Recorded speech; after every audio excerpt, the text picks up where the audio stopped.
Namaskar, everyone. This is Meenakshi Narula, and I welcome you to my channel, Mentoring the Mentors, my dear educators. As we have been talking about Indian epistemology, we have discussed various pramanas, and in this very video, we are going to talk about Upmana, that is comparison. In this case, the basis of our knowledge is comparison or analogy. So get set, go. So as you can see here, these are the six pramanas that we have discussed in our previous videos. But in this very video, we're going to talk about Upamana in detail. Upamana, that is comparison. It relies on understanding something new by comparing it to something already known, using analogy, similarity. I mean, something we already know, and on basis of that we compare the new object, new event, new situation in front of us, and then we get to new knowledge, right? So comparison or analogy is the basis in the case of upamana. This is the third pramana that we are discussing in this very video. If you want to know about the other pramanas, you can watch my other previous videos. I have already shared video on Pratyaksh Praman as well as Anuman, which is perception and inference, right? So they are the six Pramanas. So here, as we are going to discuss about Upamana, as I've already told you, we get the information based on analogy or similarity. Now, let's talk about the word upamana. The term upamana means comparison or analogy. Praman means the source of knowledge, the evidence which is there. So it becomes upamana, praman. So it refers to gaining knowledge by comparing an unknown object with the known object based on similarity. We have been, you see, preparing our students for in their mental ability questions for the various analogies. See, we have been giving them now like as hand it to glove, so foot is to sock. So accordingly, I mean, such kind of analogies we give. So the students, they compare what is known to them and they are able to apply that knowledge and they get to know about the unknown object too. And even here I would like to give you one example. Suppose somebody is familiar with the sitar, right, and knows the strings, they are there and we can play it, and that person sees guitar somewhere, and he or she can apply the knowledge which he has applied already on sitar. Basis on that, he or she will get information about how the guitar works. I mean, the basic knowledge at least can be obtained by comparison or analogy, right? When we find the similarity, when we compare and contrast, and accordingly the new information is obtained. I hope you have understood it, right? Still, we will be talking about all these things in detail, right? So now look here. Now I'm giving you another example. Example is, suppose a person has never seen a gavya. Gavya is a wild cow, but has heard that it resembles a domestic cow. So when they see a gavya in a forest, they recognize it because of its similarity to cow. So through comparison, we identify and we understand the new objects based on the previously known ones. As I've given you example of guitar and sitar, I have given you an analogy of maybe socks and the gloves also, right? This is how we compare and we contrast and we get to know the new knowledge, right? So now let's talk about the components of Upaman and Praman. What are the different components? How do we learn that? First of all, the first one, as you can see here on the screen in the mind map, it's Sangya. Yes, Sangya, the word or the term to be understood. जिसको हमने समझना है, the thing that we want to understand. Like for example, the guitar is there in that case, or maybe Gavya is there in that case. We need to understand the unknown object or the concept. For example, ostrich, before learning about ostrich, right? Now I have given you various examples. So whatever suits you, whatever you feel connected to, you can take that example, right? That's called Sangya. Now, next is Sangyanin. Sangyanin is the known object. The known object used for comparison. For example, Emu, you are already familiar with. In this case, in the example that is there in front of you. Otherwise, I have given you example of guitar and sitar. So, in this case, guitar is the unknown object and the sitar is the known object, right, to that very person. And now let's talk about Samya. Samya is what is the similarity, what is the comparison. Kiss basis per we will be finding the similarity in the comparison between the two objects. So here it is written, in the case of ostrich and emu, the common feature that helps in understanding is example, large flightless birds. So that is the similarity. It can be similarity, it can be comparison, right? So this is how I have already told you, right? So like guitar and sitar. So what is the similarity? We talk about the strings that are there, and we used to play different music and all, right? So I'm not a music person, so I may not use the particular terminology. I apologize for that.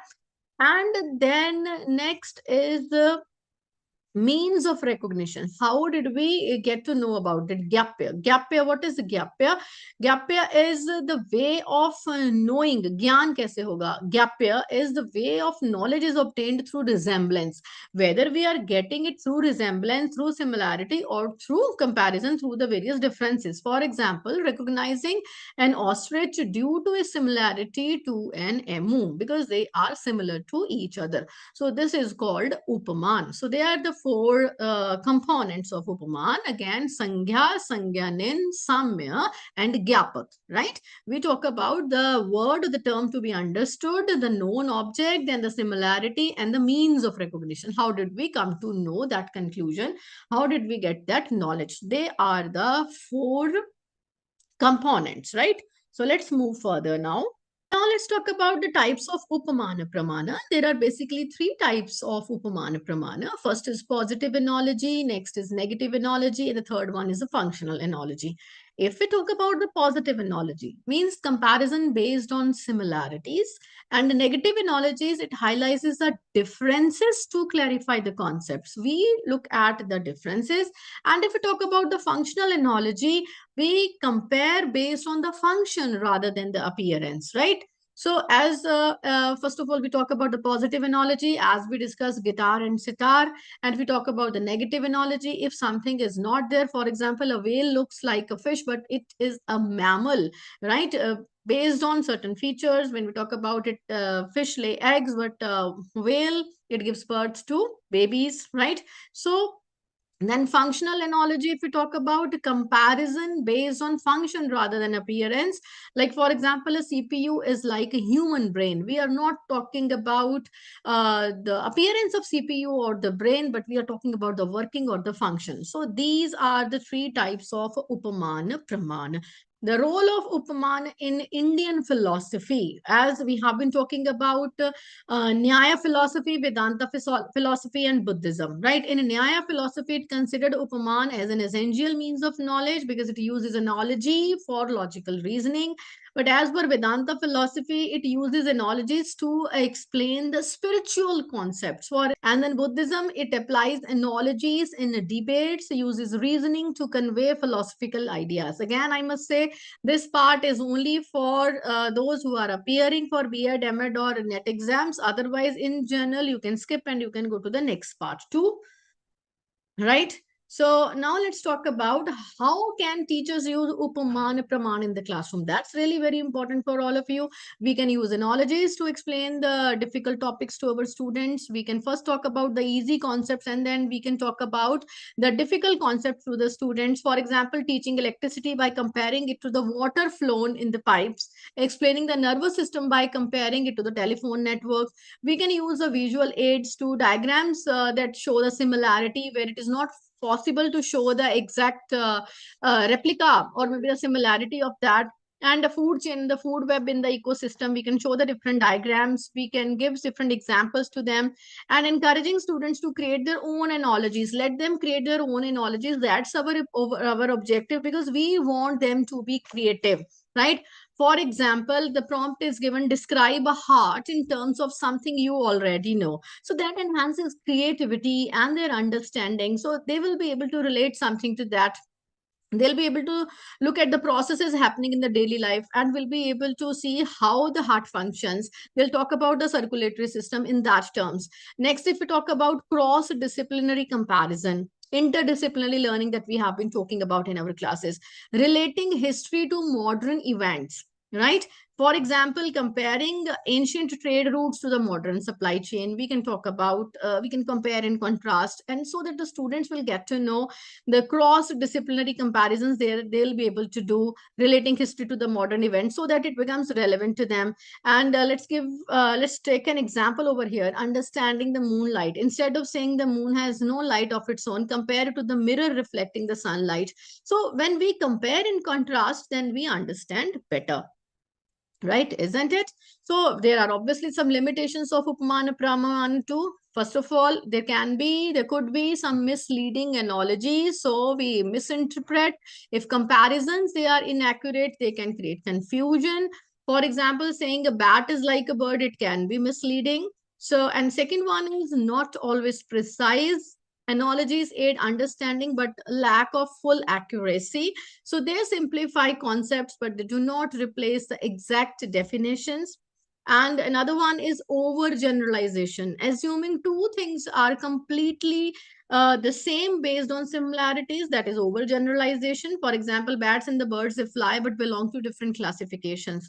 So such kinds of upamana, that is comparison in knowledges, may lead to various misinterpretations. So they are the some limitations of it. I've already shared with you how we can use the same in our classes. That is again very important part that you should see. And let's conclude now. What is the importance of Upamana Pramana? Number one, it has the power of analogy and comparison, right? Where the students, they understand better. It helps in understanding new concepts, and it bridges the gap between known to unknown. There is a gap and it bridges the gap. And next, it makes abstract ideas more relatable, and it can be applied in different fields like language learning, understanding new words through similarity, and then science, explaining complex ideas through relatable comparisons, mathematics, using geometric shapes to visualize structures, and enhancing teaching and learning. Teachers use comparison to explain the different topics, and the students, they grasp concepts faster through relatable examples. So it encourages creative thinking and reasoning. So this is how it is going to be really beneficial in your classrooms. So my dear educators, do like, subscribe, and share my videos in your groups too. Don't forget to share the feedback in the comment section. I would appreciate you people sharing with me various kinds of even input, suggestions, feedback. Everybody have a nice day.